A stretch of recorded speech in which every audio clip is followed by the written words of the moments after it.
আসসালামু আলাইকুম। এই গরুটা 1 লাখ টাকার মতো দাম চাচ্ছে, আমি 65,000 বললাম। এদের নাকি কম হয়ে যাচ্ছে, হবে না এইসব দামে নাকি।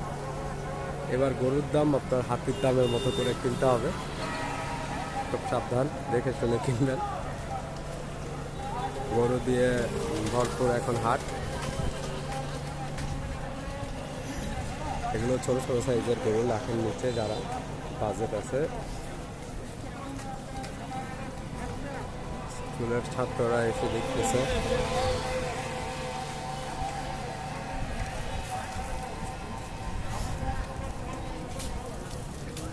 এখানে একটা গরুকে গোসল করানো হচ্ছে, গরুটা মাশাআল্লাহ সুন্দর অনেক, এই জন্য নিয়ে আসলাম আসলে।